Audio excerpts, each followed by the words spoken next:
What's going on, guys? Welcome back to the channel. So in today's video, I wanted to have a quick talk with you guys when it comes to the state of gacha games, because I feel like this is very important.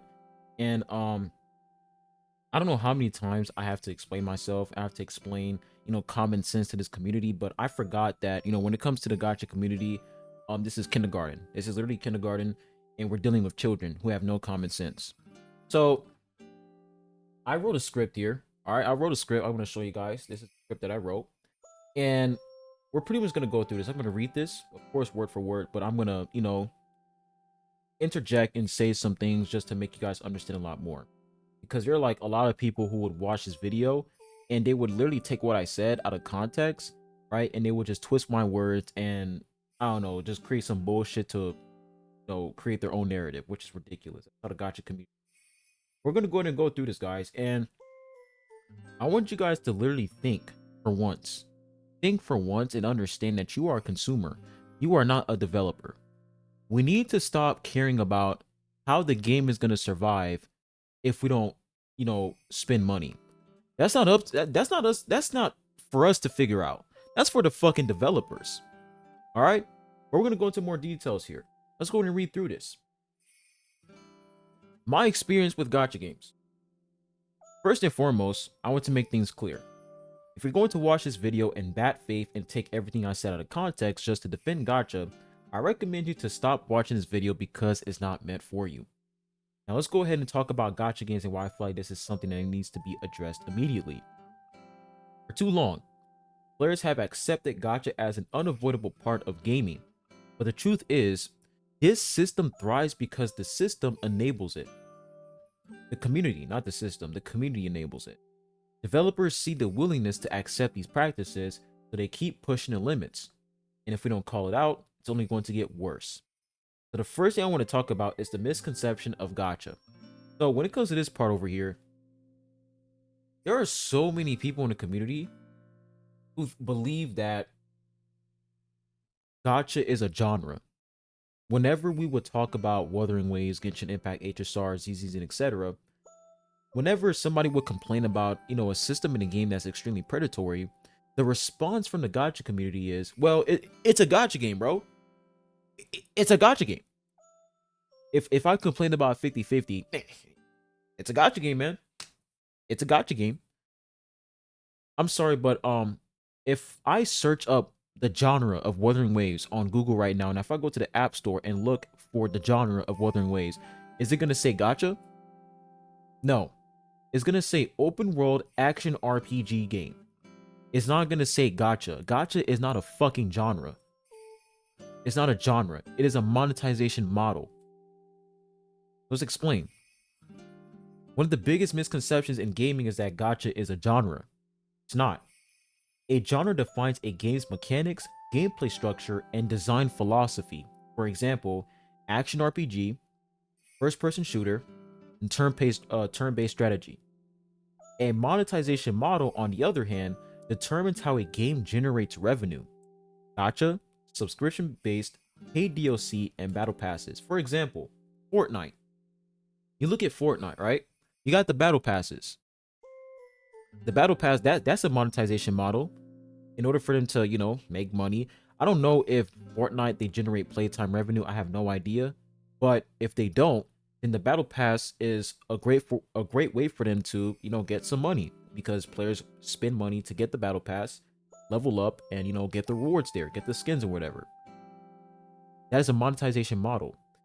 If Fortnite decides to remove battle passes from their game, is that going to interrupt the core gameplay of Fortnite? Is that going to somehow mess up the entirety of Fortnite because they decide to take out battle passes? No, because battle pass is not gameplay. It's just a monetization model. The core gameplay of Fortnite is the battle royale. You jumping into a map and you going up against other players. That is the core gameplay of Fortnite battle royale. So why does this matter? People defending gacha often conflate it with gameplay, as if removing it would make the game unplayable, like I said earlier. But gacha is entirely separate from the mechanics. It's just how the developers extract money. Examples: Wuthering Waves and Genshin Impact. Both are action RPGs with open world exploration. their monetization model has no impact on the core gameplay. If Genshin Impact decided to remove 50/50 right now, do you guys think this would affect the game in a negative way? No. And if it does affect the game in a negative way where they're not making a lot of money, why the fuck should we care? And this is why I said earlier, are you guys consumers or are you guys developers? It is up to the developers to decide how they're going to make money from the game. It is up to them to figure that out. But for us consumers, we're here to play the game and enjoy the game. If the developers implement a system that is not pleasing, if they implement a system that's predatory and nobody likes it, they should, number one, listen to the community's feedback and find a way on how to implement a system that everyone likes. Now, of course, there's going to be some people who are not going to like it, and there's going to be some people who actually like it. But you have to listen to the majority. You have to actually look at the facts here. If 50/50, if a lot of people don't like 50/50, there is a better way for you, a better way for these developers to implement a monetization model that can help them gain money, but in a good way, to the point where players don't feel as if, they're getting fucked over because of the 50/50 system. This is where innovation comes in. This is where innovation comes in. These companies aren't innovating. They see another gacha game, they have 50/50 in their they have 50/50 for their characters, so therefore they're gonna do the same exact thing, versus them trying to figure out a different way on how to implement their own monetization model in their own game. Instead, they're like, you know what? Since Genshin Impact is making $99 million for putting 2 5-star characters in one phase, why don't we do the same? No innovation whatsoever. You look at Monster Hunter. Monster Hunter also has RNG loot systems, but no one calls it a gacha game. This proves that gacha is a business decision, not a defining feature. If somebody asks you right now, what type of game is a Genshin Impact? Excuse me, are you going to say that Genshin Impact is a 50/50 game? No, you're not going to say that, because 50/50 doesn't create Genshin Impact. 50/50 isn't the core of Genshin Impact. Genshin Impact is an action, open world RPG game. Sure, you can say it's a gacha game. You can classify the game as a gacha, but at the same time, if I were to ask you what is the genre of Genshin Impact, you would say that it is an action open world RPG game. And now we enter the next part. The community is enabling predatory practices. This part right here, this is the most important part, because this is the reason why. You look at companies like Hoyoverse, you look at companies like Kuro Games, Netmarble. The reason why these companies have 50/50 in their games is because, number one, you have these players who say that, oh, 50/50 is part of gacha. And keep in mind, guys, gacha isn't a genre. It's a monetization model. It is not a genre, right? But these people told themselves, right? They deluded themselves into thinking that 50/50 is mandatory in these gacha games, because in order for a gacha game to be gacha, it has to have 50/50. They don't even care about the action open world RPG genre anymore. They don't care about that. All they care about is gacha. That's all that's in their fucking brain. Oh, it's gacha, it's gacha. If they remove 50/50, it's not a gacha anymore. Is there some sort of guideline that a company has to follow in order for it to be classified as a gacha game? No. No. So I don't understand why these people are trying to find ways on why 50/50 is somehow mandatory. And this all goes back to that one question. Are you a developer or are you a consumer? Are you playing the video game to enjoy the game, or are you playing a game to figure out how the game is going to stay alive? Because that's up to developers to find. That's to the developers. We should leave that to the devs. It's their job to maintain the game and keep it alive and implement content so that everybody can enjoy the game. That's their job. All right, that's their job. But you as a consumer, if you're constantly worried about, these revenue charts and using the revenue chart to flex and say, well, our game is doing better than your game because we're making X amount of money. Are you a gamer, bro? Like, are you even a gamer? Are you a consumer? Are you a developer? Because why the fuck are you guys so fixated on how much money the company makes? Why? Why are you guys so fixated on that? If Woowa goes EOS tomorrow, I literally don't give a fuck. I don't care. If I enjoy the game, I'm like, well, it is what it is. Hey, it is what it is, bro. If the game goes EOS tomorrow, shit. I enjoyed the game while it lasted, and we move on. But no, it's like, all right, 50-50, we understand because that's going to keep the game alive, right? Oh, FOMO events, we understand because it's a gacha game. It's like, we need to stop it with these excuses, guys. We need to fucking stop because it's getting to a point where whenever these developers implement something in the game, you guys will find multiple reasons as to why this is acceptable. If they can make money off of this, then this is fine. Are you a developer or are you a consumer? We continue over here. It says, players justify these practices by saying, it's just how gacha works. You guys would see that all the time in the comment section. Whenever somebody would complain about 50-50, or whenever somebody would complain about gacha games in general, they will go into the comment section and say, well, that's just how gacha works. That's just how gacha works. Instead of questioning why these mechanics exist in the first place. This is the real question here, guys. This is the real question. We need to ask ourselves, why do these companies keep implementing these predatory practices, these predatory systems in their game? Why do they keep doing it?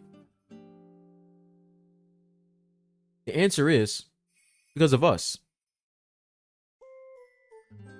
If we all decide to uninstall these games and quit, all these issues will go away because the developers aren't making money anymore. Not making money from implementing these predatory systems, so therefore they have to find another way on how to not only make money but satisfy their players while making money. Innovation. That's all it comes down to. Innovate. Defenders of Gacha, Genshin shields make it worse. It's not even just Genshin shields, it's Kurobots. Whenever someone criticizes Gacha, defenders claim just don't spend money, ignoring how these systems are designed to manipulate players into doing so. Some even argue that Gacha is fair because it offers free characters, completely disregarding the imbalance between free-to-play and paying players. When it comes to these Gacha games, you guys do understand that half of the content are the characters, right? Half of the content are the characters. If you don't get that new shiny 5-star character for version 3.0 or version 3.1, you're missing out on 50% of the content that update has to offer. You're missing out on a huge chunk of content because, number one, when you get that new character, you grind for materials, you grind for new artifacts, new echoes, or you try to, like, you enjoy the character's gameplay. You put them in different team comps, you test them out in, Spiral Abyss or etc. That is the content. That is 50% of the content in that update. Use summoning for that character so that you can have access to a new game, like to a new gameplay mechanic, right?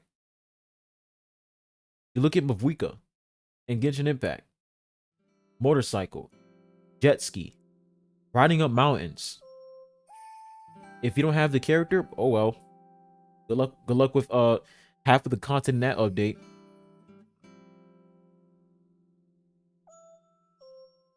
Gacha is gambling no matter how you spin it.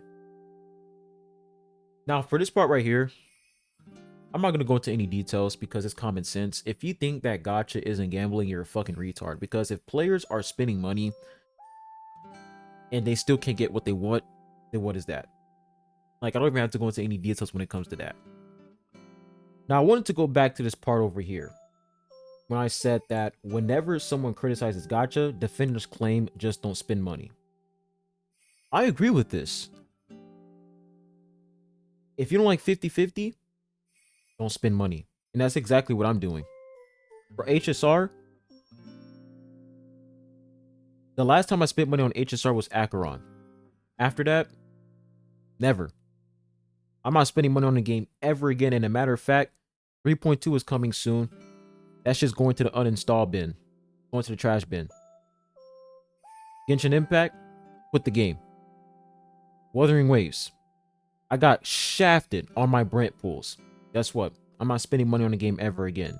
You see, all it takes is self-awareness, self-respect, and you drawing the line. That's all it takes. You drawing the line. Once you realize that these systems are predatory, you have to tell yourself, all right, if I'm going to complain about these issues, what am I going to do? Am I going to continue spending money? And if I continue spending money, then I'm just a fucking moron. Because if I don't like these issues, why am I still giving the devs money? Because if I'm giving them money, I'm pretty much incentivizing them to continue doing this. But no, I don't like it, so therefore I'm not going to spend money. So this statement alone, right? Just don't spend money. I agree with it, but at the same time, it literally backfires these defenders, these shills. Because you're pretty much accepting, you're literally agreeing that the reason why these devs implement predatory systems in the game is because players are still spending money, so therefore they are incentivizing the devs to implement predatory systems like 50/50, FOMO events, and etc. Right? Players who still spend money are literally supporting the devs. They're supporting the developer's decision. If the gaming community refuses to push back against gacha mechanics, companies will continue escalating their predatory tactics. We've already seen this happening. Loot boxes and microtransactions. 10 years ago, or multiple years ago, players were outraged over loot boxes in games like Battlefront 2. Today, loot boxes are mostly gone, but gacha mechanics, which are worse, are widely accepted. Notice how, for the Game Awards, we have games like Wuthering Waves, Genshin Impact, competing with Black Myth Wukong. This just shows you guys the state of gaming in today's, it just shows you guys the state of gaming now.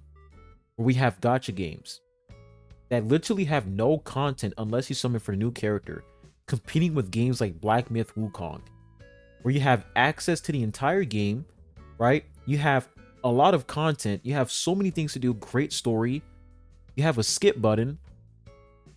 Meanwhile, you look at Genshin Impact, no skip button, horrible storytelling, horrible gacha system, but yet that game is in the Game Awards with Black Myth Wukong.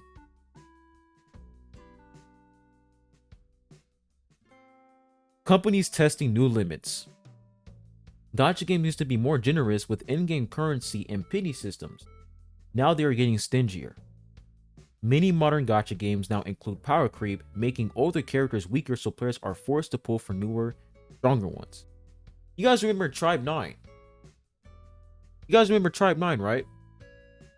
The gacha system for Tribe 9 was absolutely fucking horrific. And guess what? If nobody complained about the gacha system in Tribe 9 and how horrible it was, do you guys honestly think that the company, that the devs, would fix the gacha system in Tribe 9? Do you guys honestly think they're going to fix it if nobody says anything about it? No. The reason why the devs fixed the gacha system in Tribe 9 is because everybody complained about it. And that's the difference between hoyoverse community and these other communities, these other gacha communities.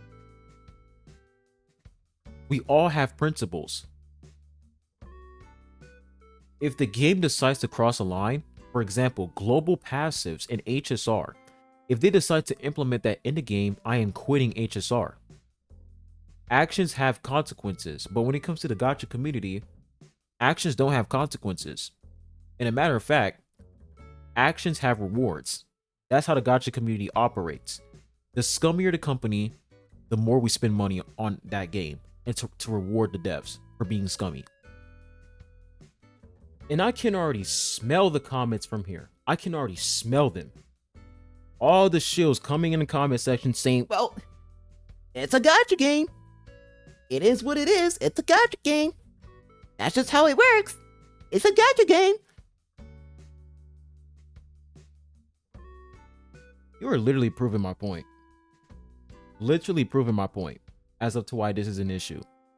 You are literally accepting that since this is a quote-unquote gacha game, it's fine for the developers to fuck up whenever they want. Now, I agree that if you are still spending money to support these decisions, then you're also at fault as well. And that's the argument that most of these shills would use. Guys, remember, these shills, bro, hey, they're fucking brain dead, but hey, they know how to backpedal. They know how to backtrack, bro. These guys are pros when it comes to being pussies. They're pros. They will take the opportunity to say that, oh, it's your fault for still spending money on the game after knowing that these systems are in the game. It's your fault for still spending money. They're going to try their best to shift the blame and make it seem as if these systems are acceptable simply because you still spent money. They'll be like, oh, you spent money, so it's your fault. And I'm like, well, yeah, I agree. It's that person's fault for spending money, but at the same time, the system is still shitty. And that's what we're talking about here. We're not talking about, like, we're not going to sit here and act as if it's only the player's fault and it's not the developers. No, it's the system's fault. Like, why is this in the fucking game to begin with? It's because of the community and the developers. But we're not going to sit here and try to, like, shift the blame and make it seem as if the system isn't faulty and it's only the players. No, the system is fucking shitty. It's just that the players are incentivizing developers to implement these shitty systems in the game. I'm telling y'all, man, these shills, bro, they're brain dead as fuck, but hey, they know how to like, backtrack and backpedal and take your argument and fucking switch it. You got to think on your feet, man, when it comes to these shills. So in conclusion, when we take a look at all these games, Genshin Impact, HSR, Wuthering Waves, ZZZ, etc. What's going on with Genshin Impact and HSR right now? It's good. The reason why it's good is because you have games like Wuthering Waves that exist. Wuthering Waves is essentially the byproduct of Genshin Impact. Cruel Games, they said, all right, we see what's going on with Genshin Impact. We saw how players weren't satisfied with the weapon banner in Genshin Impact, so therefore, we're not going to put 50-50 on our weapon banner. Right? You guys remember the Staffahoma incident in Genshin Impact with the weapon banner. This is why criticism is important. This is why you glazing for a company takes you absolutely nowhere. Because when you glaze these companies, improvements are not welcomed. These games will not grow.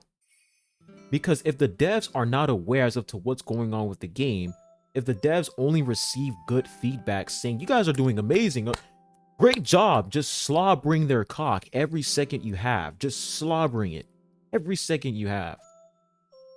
How are the devs gonna realize, damn, dude, our game is fucking shitty, man, we gotta fix this? How are they gonna realize that if all we're doing is slobbering their cock? How? That's why criticism is important. You guys need to stop downplaying criticism as, oh, it's cloud chasing. Oh, you're cloud chasing if you're criticizing these games. You're only criticizing these games because it's hoyoverse. You're only doing this for view. You guys need to stop downplaying criticism, bro. I have never seen a community try their absolute hardest to downplay criticism this much, to the point where if somebody mentions an issue in the game, a valid issue, your response to that is, well, it's a gacha game, bro. Just deal with it. What the fuck is wrong with you guys, bro? What is wrong with y'all? Imagine if nobody said a damn thing about Genshin Impact, if nobody said a damn thing about HSR. Imagine these future upcoming gacha games. Imagine if nobody complained about Mavwika and Sitlily being in one phase. Imagine nobody said a word. I didn't say anything, and all these other content creators didn't say anything about that. Imagine what these other gacha games would do. They would be like, you know what? Since nobody said anything about Mavwika and Sitlily in one phase, well, let's do the same thing. They made a fuck ton of money for doing that, so we're gonna do the same thing as well. That's why criticism is important. It keeps the developers in check. When they cross a line, there's consequences. But the issue is, there's only like a small minority of people, there's only a small minority who are reminding the developers that actions have consequences. Meanwhile, you have the majority who are just continuously slobbering on that meat every second, saying, "No, devs, keep doing your thing. You are remember, you are a gacha company. You guys are excluded from improvements. You don't have to improve your game. You're a gacha game. Your job is to fuck up your game. You can hide behind the gacha label for a long time. Who cares? As long as you slap on the gacha label on your game, quality of life, who gives a fuck about that? 50-50, go ham." Like, imagine Monster Hunter Wilds or Monster Hunter World. Imagine if that game ended up being a flop, and then the developers, their excuse for that is, well, it's a gacha game. It's a gacha game. That's why it's a flop. It's a gacha game. You know how stupid that sounds? The devs will get absolutely fried for saying that. They will get fried if they said the reason why Monster Hunter World is a flop is because it's a gacha game. People will be like, what the fuck are you guys even talking about? That doesn't mean, just because you guys have RNG in your game doesn't mean that all of a sudden the whole premise of Monster Hunter World is gacha only. And that doesn't excuse you guys from messing up the game. I'm getting sick and tired of people using gacha, the term gacha, as a way to, shield against improvements, block improvements, and hide behind issues and errors. It's a coward mentality, bro. That's pretty much it for today's video. I tried to explain this in the best way possible so that a lot of you guys can understand where I'm coming from. If you're still going to come to the comment section and say, Google Gaga, gacha game, gacha game, I want you to go on Google. All right, we're going to pull up this over here. I want you to go on Google and search up critical thinking. When you search this up, your homework for tonight is to write the definition of critical thinking 100 times so that you can let it marinate in your brain over time. You'll be able to understand why these developers should fix their game and why using gacha as like some sort of defense mechanism is just fucking stupid. Hope you guys have a good one. I'll be catching you guys on the next one. Adios.